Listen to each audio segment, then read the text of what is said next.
Bendiciones, mis amados. Estamos aquí saludándoles. El hermano Uriel les sigue saludando y vamos a entrar al libro de los Hechos usando la parábola del hijo pródigo que se encuentra en San Lucas capítulo 15 del verso 11 en adelante. También dijo, un hombre tenía 2 hijos y el menor de ellos dijo a su padre, Padre, dame la parte de los bienes que me corresponde, y le repartió los bienes. No muchos días después, juntándolo todo, el hijo menor se fue lejos a una provincia apartada, y allí desperdició sus bienes viviendo perdidamente. Y cuando todo lo hubo malgastado, vino una gran hambre en aquella provincia y comenzó a faltarle. Y fue y se arrimó a uno de los ciudadanos de aquella tierra, el cual envió a su hacienda para que apacentase cerdos, y deseaba llenar su vientre de las algarrobas que comían los cerdos, pero nadie le daba. Y volviendo en sí, dijo, ¿cuántos jornaleros en casa de mi padre tienen abundancia de pan, y yo aquí perezco de hambre? Me levantaré, iré a mi padre y le diré, Padre, he pecado contra el cielo y contra ti. Ya no soy digno de ser llamado tu hijo. Hazme como uno de tus jornaleros. Y levantándose vino, y cuando aún estaba lejos lo vio su padre, y fue movido a misericordia, y corrió, y se echó sobre su cuello, y le besó. Y el hijo le dijo, Padre, he pecado contra el cielo y contra ti, y ya no soy digno de ser llamado tu hijo. Pero el padre dijo a sus siervos, sacad el mejor vestido y vestidle, y poned anillo en su mano y calzado en sus pies, y traed el becerro gordo y matadlo, y comamos y hagamos fiesta, porque mi hijo muerto era y ha revivido, se había perdido y es hallado, y comenzaron a regocijarse. Aleluya. Usted dirá, ¿y por qué el hermano lee este pasaje del hijo pródigo para hablar del libro de los Hechos? Hermanos, porque la iglesia en este tiempo está como el hijo pródigo. Tiene que volver en sí. Tenemos que reflexionar. En la mano si quieres mejor. No sé. Tenemos que reflexionar. Es que se fue el teléfono de la base. Y tenemos que levantarnos de veras de ese lugar de deshonra. Dios nos trató tan bien, nos fue tan bien, que solamente pensamos en disfrutar. Mucho, casi desde que me convertí, a mí me llegó mucho mensajero diciendo que la iglesia del Señor no tenía por qué ser pobre, que todos teníamos que buscar las riquezas, que la señal de una iglesia poderosa, de una iglesia buena, de una iglesia en comunión o relación con Dios, tenía que ser una iglesia con muchos bienes.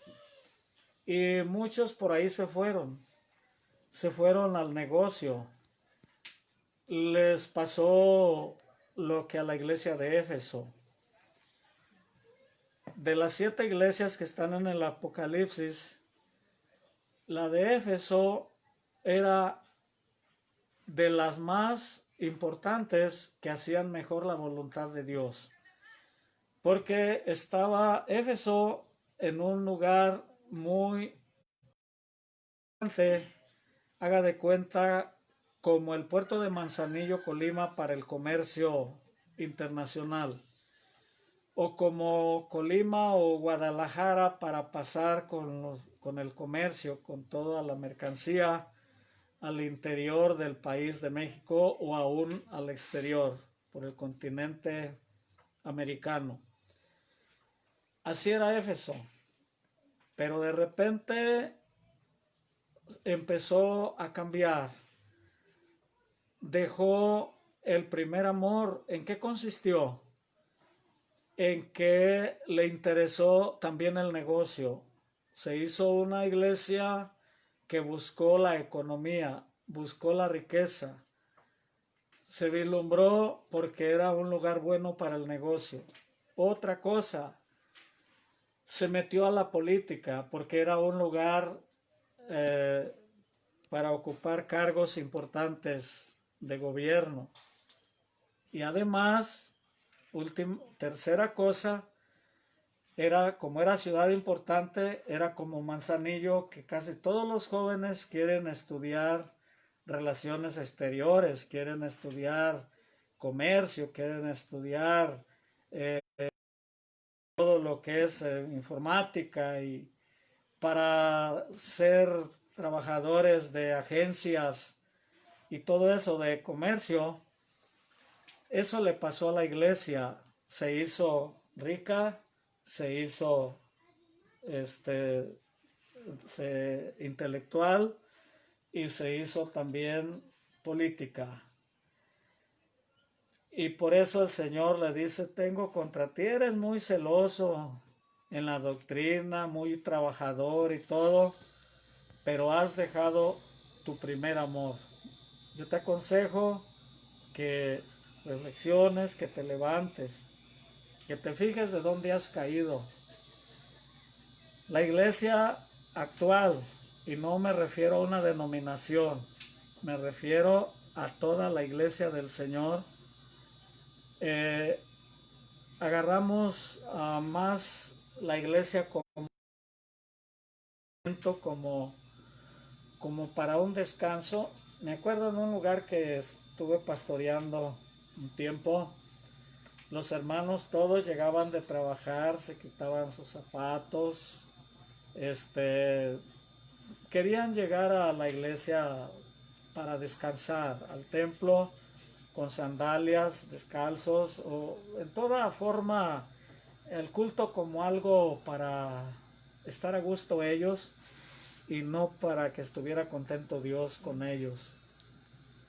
Ahorita dije y voy a seguir insistiendo que la iglesia del Señor es una, no más una, y está diseminada por todo el mundo, en todas quizás las denominaciones cristianas. Allí hay cristianos. Decía alguien que en el cielo va a haber una, que muchos de los que creíamos que iban a estar ahí no van a estar, y otras de los que creíamos que no iban a estar, sí van a estar.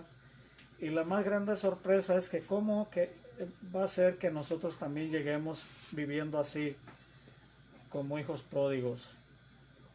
Este joven que nos ocupa aquí de la parábola tenía la comodidad de ser hijo de rico.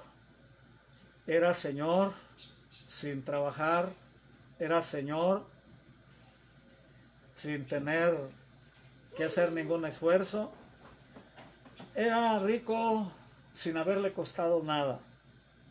Así nosotros también no nos costó nada ser felices, pero se nos olvidó que el Señor quería que le sirviéramos, que trabajáramos en su casa, en su reino, en su obra, y nos dedicamos a la facilidad y le pedimos todo lo que era nuestro, lo que nos correspondía aquí abajo, como aquel rico que estaba haciendo cada día banquetes con esplendidez, y un mendigo ahí afuera que deseaba, aunque sea con migajas, llenar su vientre, pero ni eso siquiera alcanzaba, algún desperdicio. Si había algún desperdicio de la fiesta, pues era para los perros y los cerdos, pero no para los pobres. Lo único que tenía de compañía eran los perros que le lamían las llagas. Y cuando ya estaban dice que el rico murió y fue sepultado, pero murió aquel mendigo y los ángeles se lo llevaron. No fue sepultado, ese se lo llevó Dios. Cuando el rico estaba sufriendo ahí en las llamas, no estaba sufriendo por rico, para que no se malinterprete que los ricos los aborrecemos o Dios los aborrece. No, para nada. El rico, dice la Biblia, que las riquezas las da Dios y que no añade tristeza con ellas. Cuando hay un rico que se entrega a Cristo y sus bienes los usa para la obra del Señor, aunque sea sus diezmos, es una grande bendición que sea un cristiano rico. ¿Qué es lo que lleva al rico a la perdición? Que dijo el Señor, es más fácil que entre un elefante por el ojo de una aguja que un rico se salve. ¿Qué es eso? Es la soberbia, el orgullo, la jactancia, la grandeza, no humillarse, no reconocer a Dios, creer que es mejor que Dios, por eso está muy bien. Ese es el problema de las riquezas. Viene añadida la tristeza con la riqueza mal usada o mala vida. Y por eso no es el problema de la riqueza quien llevó al joven a la perdición. Fue no saber gastar los bienes de su padre. Eso nos pasó a la iglesia. Que creímos que éramos tan consentidos, tan chiqueados, que Dios hacía todo y que nosotros no teníamos que hacer nada. Como un hijo chiqueado, como un hijo consentido, como un hijo inútil, por las comodidades, ahí nos fuimos la iglesia. Este asunto de la enfermedad que asustó a todo el mundo es algo que va a definir. Dios está viendo quién le amaba por amarle y quién le amaba por conveniencia. Ahorita muchos pastores, segurito que ya renunciaron al ministerio porque ya no van a tener iglesia, ya no tienen. Dejaron de recibir diezmos, dejaron de recibir salario y todo eso. No sé, pero muchas de esas cosas están sucediendo y van a suceder. Pero habrá un remanente. Habrá un remanente de la iglesia del Señor. Estos dos, o sea, este padre tenía 2 hijos. Uno se quedó en casa. Otro se fue. Pero el que se fue resultó mejor que el que se quedó. Esto puede suceder igual que algunos que hayamos llegado a ese lugar de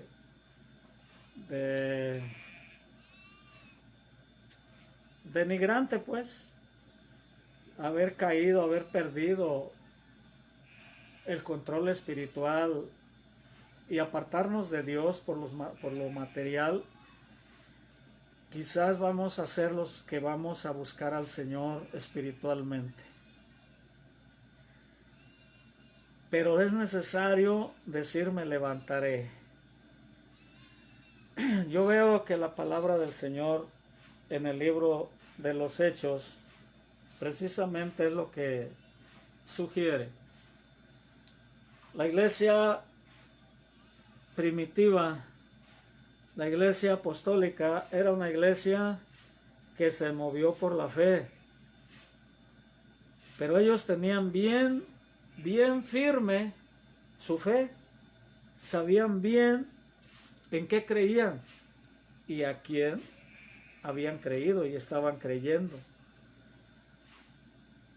Es necesario que nosotros, que sabemos también en lo que ellos creían en la deidad de Jesucristo. y en el poder de su nombre. Y se ve allí en el libro de los Hechos capítulo 3, en el verso 16, dice, bueno, antes la narración es que ponían un cojo ahí a pedir limosna. Todos los días lo llevaban ahí. Y cuando llegaron Pedro y Juan a orar y les pidió limosna, ellos le dijeron, no tenemos oro ni plata, pero lo que tenemos te damos. En el nombre de Jesús, fíjese, ahí está. En el nombre de Jesús, levántate. Levántate y anda. Al levantarse de allí ya no iba a ser un limosnero. Ya no iba a tener pues el pretexto. Ahora tenía que trabajar. Pero yo preferiría trabajar que estar paralítico. Él se levantó cuando en el nombre de Jesús le ordenaron que se levantara. Y luego, ya cuando Pedro les predica a todos los asustados y los extrañados y que ya lo estaban adorando a él, ya le estaban rezando a San Pedro, él les dijo, ¿por qué hacen eso? ¿No fui yo el que los levantó? Lo levantó Dios, porque Jesucristo es Dios. Ellos creían en el nombre y en la deidad. La deidad es la unidad del Padre, del Hijo y del Espíritu Santo. Una sola sustancia, una sola esencia, una sola naturaleza. Es un solo Dios verdadero. Esa es la deidad de Jesucristo. En Jesucristo está el Padre y está el Espíritu Santo. En el Padre está el Hijo y está el Espíritu Santo. Y en el Espíritu Santo está el Padre y está el Hijo. Estos tres son uno, dice la palabra del Señor. Dice en el capítulo 20 también de los Hechos, verso 28, que ellos creían en la obra expiatoria de nuestro Señor Jesucristo. Dice ahí que por la sangre que Jesucristo derramó, nosotros somos limpiados de nuestros pecados. También creían en la palabra de Jesucristo. Es lo que dice en Hechos 27, 25. Y sobre todo, predicaban y creían siempre en el Evangelio de Cristo Jesús. Es lo que dice Hechos 8, 5. Y también creían en la presencia del Señor Jesucristo con ellos siempre. Está ahí en Hechos 18, del 9 al 10. Pero por último, lo más importante de lo que ellos echaron mano fue precisamente de la obra y el poder del Espíritu Santo.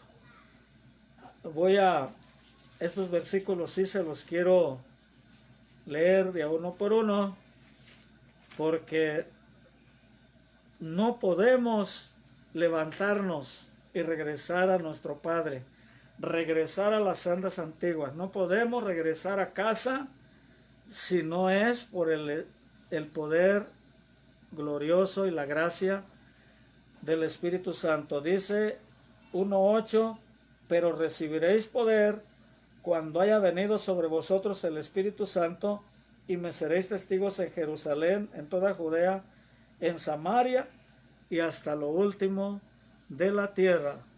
2:38. Ven ustedes que no se puede, dijo el Señor, Él lo dijo, no van a poder ser testigos míos en ningún lado. En el peor lugar los van a asustar. En el lugar más tranquilo van a tener miedo. Ahí los van a hacer correr. Cualquier chango los va a hacer correr. Pero si tienen el poder del Espíritu Santo, van a correr los demonios, pero ustedes no. Y dice este santo pasaje 2:38,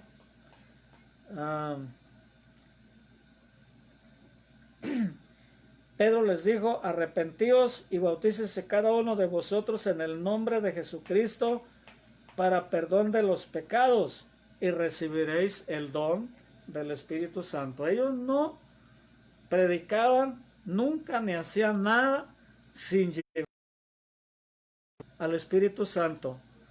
Hechos 8:15 también dice este pasaje santo, los cuales habiendo venido oraron por ellos para que recibiesen el Espíritu Santo. Cuando los samaritanos aceptaron a Cristo, no habían recibido el bautismo con el Espíritu Santo, y Pedro y otros apóstoles fueron ahí, les impusieron las manos para que recibiesen el Espíritu Santo, y lo recibieron. Ellos no tenían iglesia sin el don del Espíritu Santo. Eso es a lo que nosotros tenemos que apelar, eso es lo que tenemos que regresar. Hechos 10:44 dice 38, 40, 44. Mientras aún hablaba Pedro estas palabras, el Espíritu Santo cayó sobre todos los que oían el discurso. Esto es, ahí con Cornelio, cuando Pedro les predicó, el Espíritu Santo rápido bautizó a los que estaban ahí. En el capítulo 11, verso 16, donde está testificándole a la iglesia judía, se puede decir, les dice 11:16, entonces me acordé de lo dicho por el Señor cuando dijo, Juan ciertamente, mas vosotros seréis bautizados con el Espíritu Santo. Y dice que Dios les concedió a ellos lo mismo que nos concedió a nosotros, refiriéndose a los apóstoles. ¿Quién era yo para que pudiese estorbar a Dios? Estaban resentidos. ¿Cómo estaban? Como a el otro hermano del pródigo, molestos porque el hijo perdido tenía fiesta, vestimenta nueva, zapatos nuevos, anillo nuevo. El hijo resentido, así estaban los judíos, resentidos porque el Señor había recogido al hijo perdido, al pródigo. Y la iglesia más insignificante, la congregación, el pastor más humilde, con la misión o congregación más pequeña, pero que se levante a buscar la llenura del Espíritu Santo, va a ser como ese hijo perdido que se levanta y regresa a su padre, regresa a su casa, regresa a su trono.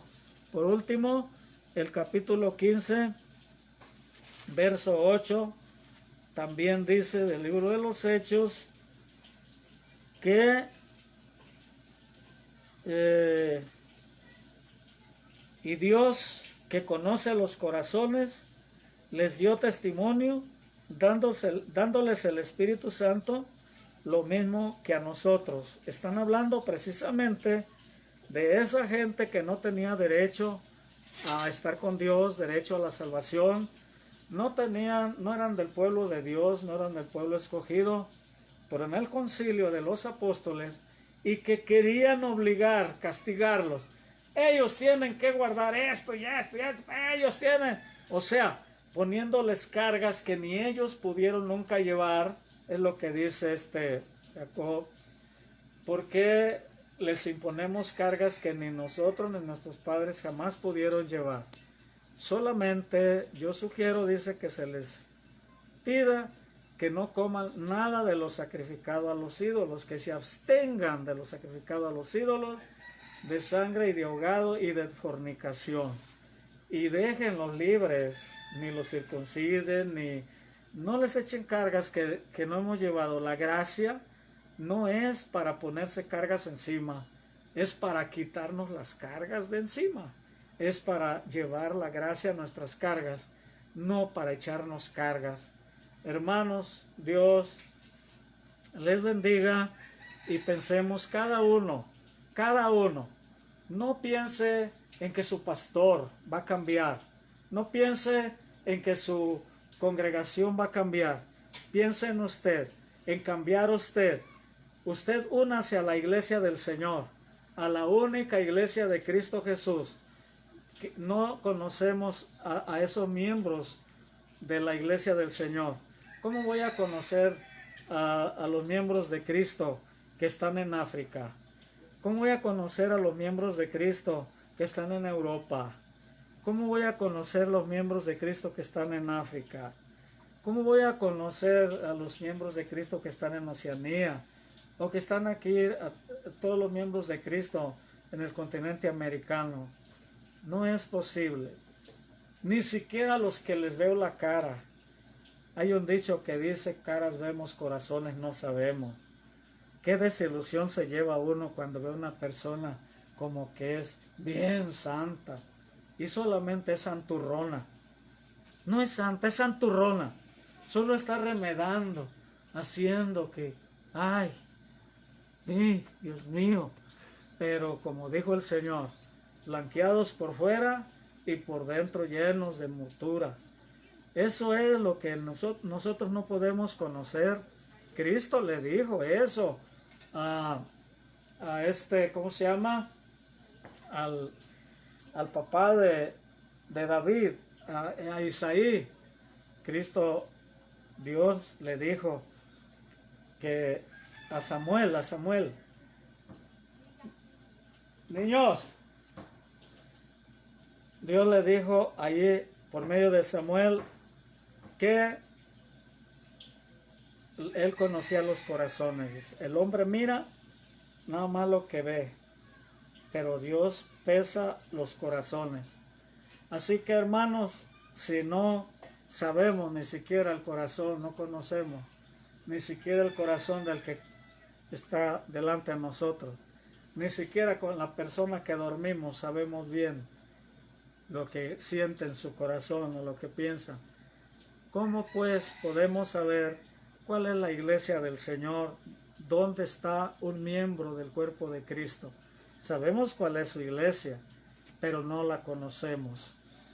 Así que, hermano, únase a la iglesia del Señor por la palabra del Señor mismo, por la fe, creyendo en la deidad de nuestro Señor Jesucristo, en el poder de su nombre, creyendo en el poder del Espíritu Santo, buscándole por medio de la oración, y entonces vamos a ser la iglesia del Señor. Y no diga,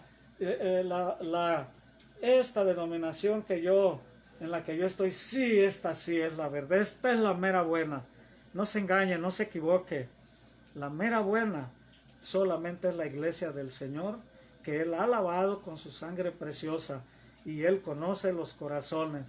Cuando el profeta Elías huyó, lloró, se apesadumbró y deseó la muerte, fue porque dijo, nomás yo quedo de Dios. Solo yo he quedado profeta de Jehová y procuran quitarme la vida. Pero Dios le dijo, no, Elías, yo me he reservado 7,000 hombres.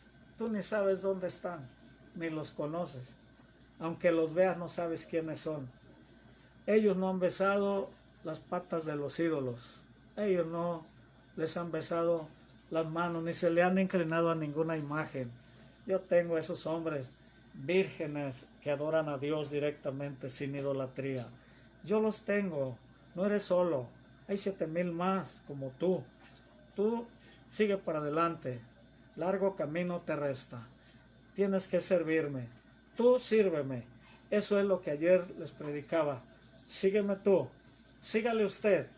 No voltee para los lados como la mujer de Lot. Menos para atrás. Mire para adelante. Santifique su vida. Entréguese bien al Señor. Busque la promesa y la llenura del Espíritu Santo.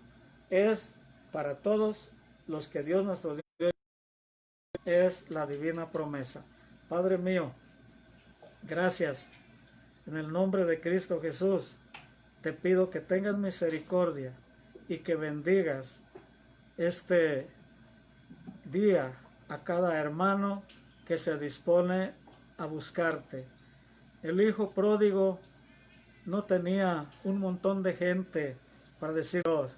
Él estaba solito y dijo, me levantaré. Señor, que así nosotros, cada uno, pueda decir, yo pueda decir, me levantaré. Cuando se termine todo esto, más todavía, más deprisa, misionero, y espero ya no detenerme para continuar en ese trabajo. Me siento un poco confortado porque he ido a algunos lugares y he estado todos los días exponiendo tu palabra, pero no es esto todo lo que tú quieres. Tú quieres que regrese completamente a casa, a las sendas antiguas, contigo, Señor. Y así te pido por el hermano, la hermana, el joven, el niño que diga, me levantaré. No nos levantaremos, es me levantaré. Es la expresión del que quiere volver a ti. Me levantaré. En tu nombre muchos nos levantaremos, pero cada uno dirá por sí, me levantaré. Gracias, Padre, en el nombre de Cristo Jesús. Amén. Que la gracia de nuestro Señor Jesucristo, el amor de Dios y la comunión del Espíritu Santo sean con todos ustedes para siempre, hermanos. Dios les bendiga.